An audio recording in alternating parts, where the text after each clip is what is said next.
देना। अच्छा, कब कब हुए? छोटी उम्र के लोगों से तो बिल्कुल आतंकवादी बोलकर आप सरकार की नजर में लाना चाहते हैं। नहीं, आतंकवाद में जी हाँ, गंदे ना आए हुए हम तो अभी भी सुनने को राजी नहीं होंगे। अच्छा, गणित का कोई भी फार्मूला हो या फिजिक्स का कोई भी फार्मूला हो, जिंदगी में वो हर एक समय पे काम आता है। हाँ जी। ये हम बोल सकते हैं बिल्कुल।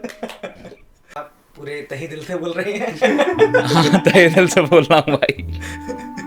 संघर्ष काफ़ी हर किसी के साथ हैं, तरह तरह के अलग अलग हैं, तो वो उसको कहना ज़्यादा उचित नहीं है कि संघर्ष सभी के साथ हैं, लेकिन उन संघर्षों को एक्सक्यूज मत बना लो, उनको बाहर फेंक दो उन संघर्षों को और अपने मार्ग पर प्रशस्त रहें। हाई स्कूल लेवल तक तो आप अपने ये कॉन्सेप्ट क्लियर करें जो स्कूल्स के हैं, आप इसके चक्कर में ना पड़ें कि मैं नीट की तैयारी 9th क्लास से ही शुरू कर दूंगा। स्वागत है दोस्तों छोटी जगह बड़े लोग के नए एपिसोड में। आज हमारे साथ हमारे मित्र, हमारे सीनियर शिवम भारद्वाज जी, नायब तहसीलदार, जिन्होंने हाल ही में पीसीएस का पेपर क्लियर करके नायब तहसीलदार की पोस्ट हासिल की है। थोड़ी सी बातें हमें इनसे जानकारी लेनी थी, थोड़ी सी बातें इनसे करनी थी, जिसके लिए आप लोगों को भी हमने इसमें शामिल किया है, क्योंकि ये एक मज़ेदार एपिसोड होने वाला है। क्योंकि हमारे साथ शांतनु पाठक जी हमारे बचपन के मित्र और शिवम भारद्वाज जी के भी बहुत बचपन के ही मित्र हैं। आइए पाठक जी, बैठिए। और हम लोग आज इनसे थोड़ी सी वार्तालाप करने वाले हैं, थोड़ा सा इनके बारे में जानने वाले हैं, आप लोगों को थोड़ी सी जानकारी मिलेगी। चलते हैं आगे। शिवम भाई, थोड़ी सी अपने बारे में जानकारी दीजिए। जी, मेरा नाम शिवम भारद्वाज है, मैं मोहल्ला बारू बाजार का निवासी हूँ, सोरों क्षेत्र का। मैंने अपनी प्रारंभिक शिक्षा सरस्वती शिशु मंदिर सोरों से करी। उसके बाद मैं एसजीएस पब्लिक स्कूल में 6वीं से लेकर 12वीं तक पढ़ा। तत्पश्चात मैं दिल्ली विश्वविद्यालय के मोतीलाल नेहरू कॉलेज से बीएससी ऑनर फिजिक्स से मैंने ग्रेजुएशन की। उसके बाद मैं सिविल सर्विस की प्रिपरेशन में लग गया था। तो शिवम भाई, सिविल सर्विसेज की प्रिपरेशन पे आप बोल रहे हो कि आप दिल्ली पहुंच कर लगे। जहाँ तक मैं जानता हूँ कि शायद जब से हमारी मुलाकात हुई एसजीएस से ही आप सिविल सर्विसेज की तैयारी कर रहे थे। नहीं, फॉर्मल एजुकेशन नहीं थी वो, हाँ तैयारी थी कि मैं उन बेसिस जो कॉन्सेप्ट है उनको क्लियर कर लूँ। तो उस तरह आपका कहना बहुत ही उचित है कि मैं सिविल सर्विस की तैयारी करीब 10th से कर ही रहा था। मतलब आपकी 8 या 9 से 10th से कर रहा 12-13 साल था। की मेहनत रंग लेके आई है। हाँ, आप कह सकते हैं। तो शिवम भाई, इतनी जानकारी बहुत है अपने बारे में, क्योंकि ज्यादा जानकारी भी उचित होना नहीं है। जी हाँ, हाँ कोई घर पे पहुंच जाए फिर। हाँ। तो ऐसा है। अब थोड़ा सा बताते हैं लोगों को कि नायब तहसीलदार आखिर होता क्या है, उसके पद पे कितना भार होता है, या किस तरीके का काम नायब तहसीलदार करता है, और उसको कहाँ तक प्रमोशन मिलती है, या कैसा काम रहता है, ये सारी बात। मूलतः ये राजस्व विभाग के राज्य सरकार के अंडर राजपत्रित अधिकारी है, 2nd क्लास का। और इसका काम है राजस्व को देखना, किसानों की समस्याएं आदि को देखना, ज़मीन से जुड़े मामलों को देखना। और भी इसको कुछ प्रिवेंटिव पावर्स के अधिकार भी हैं, प्रिवेंटिव मजिस्ट्रियल पावर के अधिकार भी हैं। तो यह है तहसीलदार की, नायब तहसीलदार की पावर्स। एक मन कैसे बना कि नहीं तहसीलदारी बनना है, या फिर कुछ ऐसा काम ही करना है? नहीं, क्योंकि हमारी आपसे जी उम्मीद थोड़ी सी ज्यादा है, एक्सपेक्टेशन थोड़ी सी ज्यादा है, क्योंकि हम आपके दोस्त हैं। मतलब कुछ हम लोगों का शुरुआत से ये रहा है कि भाई ये कुछ बड़ा करके जाएगा, और हम थोड़े से एक्सपेक्टेशन आपसे ज्यादा रखते हैं कि पीसीएस क्या, हमें तो आईएएस आईपीएस जी फाइल जी, चाहिए जैसे अपना। मैंने कहा कि मैंने आपसे सीधे नहीं कहा कि मैंने यूपी पीसीएस की तैयारी करी कि यूपीएससी की, मैंने सिविल हाँ सर्विस की तैयारी जी करी जी। थी। तो मेरा जो मैंने प्री दिए कुछ यूपीएससी के, वो नहीं हो पाए, तो उससे थोड़ा मनोबल गिर गया। तो उस मनोबल को जगाने के लिए मैं यूपी पीसीएस भी देने शुरू कर दिए थे। तो मेरा प्री क्लियर हुआ, मेंस क्लियर हुआ, और एक बार में ही इंटरव्यू क्लियर हो गया। एक बार मेंस, एक बार में ही इंटरव्यू क्लियर हो गया, नायब तहसीलदार मिल गया। लेकिन नायब तहसीलदार मेरी पहली प्रेफरेंस नहीं थी।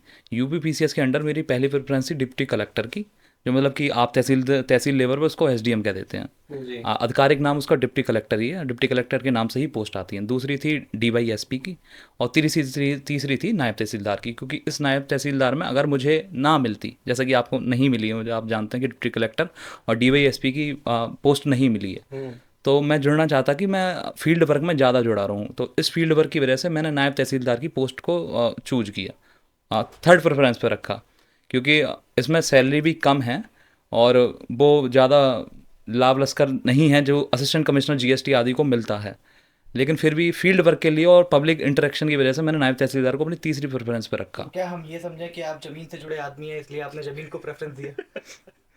नहीं, लोगों से इंटरेक्शन करना मुझे काफ़ी अच्छा लगता है, इसलिए मैं नहीं तो लोगों उनकी से समस्या समझ पाऊँ, तो आप कह सकते हैं, आप आपकी मर्जी, वो आप पे निर्भर नहीं, करता हम है। जानते हैं ना, बचपन से जमीन से ही जुड़े हो तुम बिल्कुल, मतलब खेती बाड़ी और अपने बाबा के संग उठना बैठना। हाँ हाँ हम लोगों के संग तो थोड़ा कम ही होता था, ज्यादातर बाबा और बड़े लोगों के संग ही उठना बैठना होता था। हाँ, उनका सानिध्य प्राप्त हो जाता था कि अपनी उम्र से बड़े लोगों का, हाँ, अपनी उम्र से बड़े लोगों से ज्ञान लेकर ज्ञान छोटी उम्र के लोगों को ना देना। ना देना। अच्छा, कब कब नहीं, हुआ है? छोटी उम्र के लोगों से तो बिल्कुल वास्ता ही नहीं रखना। अच्छा। हाँ, तो कह रहा हूँ ना देना। अच्छा, तो कौन से छोटी उम्र? नहीं, कोई बात नहीं है। बराबर उम्र के, हम उम्र के को ज्ञान दे दो ना, मतलब ना, मैं हम उम्र छोटी के ऐसा का- था उस समय, हम उम्र के हमारे आतंकवादी कुछ मित्र थे, आप जानते हैं। नहीं, उनको तो आप आतंकवादी बोलकर आप सरकार की नजर में लाना चाहते नहीं, हैं? आतंकवादी मतलब जी हाँ, मतलब कि वो आप उनको ज्ञान देते तो कहते हमें ज्ञान देगो तू। नहीं तो ये हाँ तो खैर भाई, ये शोरों में हाँ, अपनी अल है एक तरीके से कि हमें ज्ञान देगो तू, या नेता थोड़ी बनेगा वो, ये सब तो क्योंकि खैर। आपकी बात शायद बड़े सुन लें, छोटे सुन लें आपसे, हम इस तरह के आपसे सुनने को राजी होते नहीं है कि तू हमें ज्ञान देना आया हुआ हम है। तो अभी भी सुनने को राजी नहीं होंगे। अच्छा। कितने बड़े तहसीलदार बन जाओ। नहीं, शिवम भाई, मैं फिर भी एक चीज आपसे ये कहना चाहूंगा कि आप अभी नायब तहसीलदार के पद पर हैं, लेकिन जितना हम लोग जानते हैं आपके लिए, आपका ये है कि भाई मुझे आईएएस बनना है। जी तो आपका ये प्रयास आगे निरंतर जारी रहेगा या हाँ आप जी, यहीं पर, ये मेरे प्रयास निरंतर जारी रहेंगे। आप मतलब अपने पद पर रहकर भी तैयारियां करते रहेंगे? जी तो शिवराज भाई, एक पॉडकास्ट के लिए फिर से तैयार हो जाओ। हो सकता है कि 1-2 साल बाद डीएम कलेक्टर के साथ में आप जयराम जी पॉडकास्ट की ले रहे करेंगे, हो। बड़े मजा आएगा। मैं इसके साथ पद के साथ पूर्ण न्याय करूँगा। आईएएस बनने की चाह में कहीं मैं पद के लिए समय ना दे पाऊँ, जी वो जी मैंने नहीं चाहूँगा। जी। मैं अपने ही समय में, पर्सनल टाइम में से काफ़ी टाइम उसको दूंगा। जो प्रोफेशनल टाइम होगा उसमें से मैं अपने इस तैयारी को नहीं देना चाहूँगा। वो भी ज्यादा जरूरी है, हाँ क्योंकि जी, एक पद क्योंकि वो मुझे पोस्ट दे रखी, कई लोगों को यही पोस्ट नहीं मिल पाती है जो पद की मुझे गरिमा मुझे दी बनाए गई है। रखनी पड़ेगी। जी, मुझे पद की गरिमा बनाई रखी पड़ेगी, सत्यनिष्ठ और कर्तव्य तो परायण रहना पड़ेगा। आपके इस प्रयास में आपको कितना संघर्ष करना पड़ा? संघर्ष काफ़ी हैं, हर किसी के साथ हैं, तरह तरह के अलग अलग हैं। तो वो उसको कहना ज़्यादा उचित नहीं है कि संघर्ष सभी के साथ हैं, लेकिन उन संघर्षों को एक्सक्यूज मत बना लो, उनको बाहर फेंक दो उन संघर्षों को, और अपने मार्ग पर प्रशस्त रहें, यही है बस कहना। तो अभी तक जितनी भी प्रिपरेशन करी है शिवम भाई, उसमें कोई स्ट्रगल आया हो, या फिर मतलब प्रिपरेशन को करते हुए कितना समय हो गया हो अभी एट द टाइम, जो अच्छा, भी लोग हाँ, ओके प्रिपरेशन कर ओके रहे ओके। हैं उनके लिए थोड़ी सी एडवाइस। मैं संघर्षों को, आपको पहले ही कह चुका हूँ, मैं संघर्षों को ऑब्स्टेकल नहीं मानता हूँ। जी। मैं ऑब्स्टेकल मानता हूँ उस डिसकंटिन्यूटी को जो संघर्षों से आती है। हाँ। तो वो ही डिसकंटिन्यूटी मेरी ऑब्स्टेकल्स हैं, उनको दूर करने का मैंने प्रयास किया, और इसीलिए शायद आज मैं आपके सामने बैठा हूँ। हमेशा कंसिस्टेंसी जरूरी है। हाँ जी, बिल्कुल। जी। किसी भी कार्य में, यही नहीं कि आप सिविल सर्विस की कर रहे हैं, किसी भी कार्य में कंसिस्टेंसी जरूरी है। आप जानते हैं इस चीज़ को, आप भी काफ़ी भली भांति समझते हैं शांतनु जी इस बात को। कंसिस्टेंटी बहुत जरूरी है, ये तो है। अभी भी जी जो बच्चे, या फिर कहें कि जिनकी उम्र नहीं है, अभी 12th में है या ग्रेजुएशन स्टार्ट कर रहे हैं, उन लोगों के लिए कोई छोटी सी एडवाइस या कुछ? छोटी सी एडवाइस, आप पहले थोड़ा वो कर लीजिए कि आपको जाना कहाँ है, क्योंकि 10th पे आके आपकी स्ट्रीम ही बता देती कि आप कहाँ जाना चाहते हैं। क्योंकि हम ठीक लोग है कभी कभी ऐसा होता है कि हम लोग डिसाइड नहीं कर पाते कि क्या टॉपिक हम लोग लें या क्या कुछ करें, क्योंकि मार्गदर्शन नहीं मिलता। पहले नहीं था, जी अब तो खैर काफी सारे रिसोर्सेज हैं यूट्यूब वगैरह पे, जी हम जी। चाहें तो पता कर सकते हैं कौन सा कोर्स क्या पता क्या देता है, गूगल पे सर्च कर सकते हो। तो हाँ, अब इंटरेस्ट जल्दी आ सकता है, जी लेकिन पहले बहुत समय लगता था, क्योंकि ग्रेजुएशन तक हमको यही समझ नहीं आता था कि हम करने क्या वाले हैं अपनी जिंदगी तो में। मैं यही कहना चाहूँगा, हाई स्कूल लेवल तक तो आप अपने ये कॉन्सेप्ट क्लियर कर रहे हैं जो स्कूल्स के हैं, आप इसके चक्कर में ना पड़ें कि मैं नीट की तैयारी 9th क्लास से ही शुरू कर दूंगा, हम्म, या किसी भी चीज़ की तैयारी मैं 9 से या 6 क्लास से ही शुरू कर दूंगा। आप 10th तक होता है कि आप कॉन्सेप्ट क्लियर करें, जो चीज़ें आती है 10th से, जो आप 10th तक सीख रहे हैं कॉन्सेप्ट, वही आपके हर एग्जाम्स में काम आती है, शायद लाइफ के एग्जाम में भी काम आती होंगी, टेन थीटा और साइन थीटा को छोड़कर। नहीं, वो डिफरेंशिएशन हाँ इंटीग्रेशन भी रियल लाइफ में कोई काम नहीं आती है। तभी वो 10+2 में आ रहे मेरे हैं हिसाब से डिफरेंस। डिफरेंशिएशन इंटीग्रेशन केवल और केवल नहीं, 10+2 में आ रहे हैं केवल वो। और केवल नंबर लेने के नहीं लिए। नहीं, वो साइंस में काफ़ी वो इम्पोर्टेंस रखते हैं। ये अपना उसमें ज्यादा काम आते हैं ना। नहीं, फिजिक्स में काम आते हैं काफ़ी, मैथ में काम आते हैं। स्टार्स रीडिंग्स आप वगैरह में। आप तो जानते होंगे प्रोग्रामिंग में भी काफ़ी काम आ जाते आते हैं। हैं, लेकिन हम लोग इतना मतलब हाँ। उन चीजों को यूज नहीं करते क्योंकि फिर वो थोड़ा सा मैथमेटिकल साइड में पहुंच जाता नहीं, है। गणित का कोई भी फार्मूला हो या फिजिक्स का कोई भी फार्मूला हो, जिंदगी में वो हर एक समय पे काम आता है। हाँ जी। ये हम बोल सकते हैं बिल्कुल। ऐसा कोई नहीं है। तो शिवम भाई, आप अपनी सफलता का श्रेय किसको देना चाहेंगे? सर्वप्रथम अपनी माँ को देना चाहूँगा, उसके बाद पिताजी को, बाबा अम्मा, कि बाबा जी ज़्यादा प्रेरणा रहे हैं, कि जो संघर्ष का काल है उसमें सबसे बड़ी प्रेरणा मेरे बाबा ही रहे। उनके शब्द आज भी याद रहते हैं मुझको, तो वही मुझे आगे बढ़ने के लिए प्रेरित करते हैं। साथ में मैं अपने बापू को देना चाहूँगा। आप बापू को जानते बापू को हैं, बिल्कुल। बापू मतलब आपके- पिताजी नहीं है, मेरे चाचा जी हैं जिनको हम बापू कहते हैं प्यार से। हाँ, तो उनको देना चाहूँगा, वो हर संघर्ष में मेरे साथ खड़े रहे। उनका भी आपके जीवन पे बहुत बड़ा जी प्रभाव रहा है। जी, बहुत। तो शिवम, जैसे एस फॉर सोरो है, तो S for Shivam, S for spiritual Shivam हम कह सकते हैं। हाँ जी, मैं आध्यात्मिक हूँ थोड़ा, तो प्रयास कर रहा हूँ कि थोड़ा और हो जाऊँ, उसी को माध्यम बनाऊँ, जन सेवा का माध्यम आध्यात्म को बनाऊँ। ऐसे आध्यात्म ये नहीं कि मैं सिर्फ चोला पहन के ही कहीं, हिमालय पे मत पहुंच जाना। नहीं नहीं नहीं, वो मन से आया आध्यात्म, मतलब नर सेवा नारायण सेवा का, और हर किसी में ब्रह्म को देखना और उसकी सेवा करना, उसका नहीं, वो हर किसी आध्यात्म में है। तो आप ब्रह्म को नहीं देखते होंगे, इस जिस उम्र पर आप है। नहीं, वो सीखने का प्रयास कर रहा हूँ। थोड़ा सा चलिए स्पिरिचुअल में आ रहे हैं तो थोड़ी सी अपने अब मैंने हिस्ट्री में हमेशा पढ़ा है कि सूरों में बहुत सारी पौराणिक चीजें हैं, हमेशा हम लोग सूरों को आगे लेके चलते हैं। तो क्या आगे कोशिश रहेगी कि हम अपने तीर्थ का नाम थोड़ा सा ऊपर रखें और या इन चीजों को आगे लेके चलें?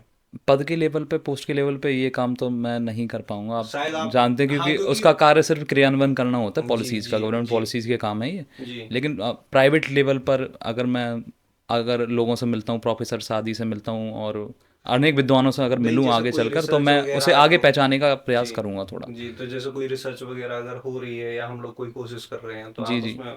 हाँ, उसमें सहयोगी होने का पूर्ण सहयोग करूँगा मैं। जी जी, बहुत बहुत नहीं, धन्यवाद। भाग बनने का सहयोग तो मैं क्या ही करूँगा, उसमें हाँ, भाग भाग ही बनने का, बनना हाँ जी पड़ेगा जी क्योंकि हम लोग भी कोशिश करते हैं कि क्या जी सूरो अपना एक तीर्थ है जहाँ से हम लोग निकले हुए हैं, तो हम लोग कोशिश करते हैं कि अपने तीर्थ को थोड़ा सा बढ़ा के चले। इसी वजह से पॉडकास्ट का नाम रखा गया है छोटी जगह बड़े लोग, और जी छोटी जगह से जो भी लोग थोड़ा सा बड़ा काम करके निकलते हैं, जैसे कि आप अब थोड़ा सा बड़ा काम करके निकलने वाले हैं, तो हम लोग कोशिश करते हैं कि उन लोगों से थोड़ी सी बात करें, और कोशिश यही रहती है कि आगे बढ़ते रहें। इसमें मैं न्यूटन्स का थर्ड लॉ लगाऊंगा, आप भी कर रहे हैं ये अरे काम। ये भाई, इसमें न्यूटन्स का थर्ड लॉ लगाऊंगा, आप भी ये काम कर रहे हैं। कोशिश आप कर रहा भी, हूँ। शांतनु भाई भी। भाई ये सब तो आपका प्यार है अच्छा। हम अपने शहर के लिए। तो शिवम, ये आप सोनों की जनता के लिए क्या संदेश देना चाहेंगे? एक छोटा सा संदेश जो सूरों की जनता को या किसी अपने को हो या किसी ने जहाँ आपकी मतलब जहाँ छोटी सी मदद की जरूरत हो और वहाँ छोटी सी मदद की वजह से आपको बहुत ज्यादा लाभ मिला हो, ऐसा कोई संदेश आप। इन दिनों मैंने देखा है सूरों की जनता ने मुझे काफ़ी प्रेम दिया है, तो वही ऐसे काम मैं करूं कि वही बना रहे, और मुझे दिया है तो और बच्चों को भी दें, ये सूरों की जनता से मेरी थोड़ी आशा रहेगी। ये आप पूरे तहे दिल से बोल रहे हैं? हाँ, तहे दिल से बोल रहा हूँ भाई। ठीक है दोस्तों, हमारा पॉडकास्ट यही समाप्त होता है। हम लोगों की बातचीत आगे जारी रहेगी, लेकिन कुछ बातचीतें ऐसी होती हैं जो इंटरनेट पर डालने लायक नहीं कैमरा के आगे नहीं बोल सकते हैं। तो हम लोग कोशिश करते हैं कि आप लोगों तक और जानकारियां पहुंचाएं और पॉडकास्ट आप लोगों के साथ आएंगे। कोशिश करते हैं कि जल्दी और एक और पॉडकास्ट आए और इस कंसिस्टेंसी को बनाए रखें। हमारे चैनल को लाइक कीजिए, सब्सक्राइब कीजिए, कमेंट कीजिए, और जो भी आपको सवाल हो प्लीज़ कमेंट कीजिए। Thank you so much guys, धन्यवाद। थैंक यू भाई।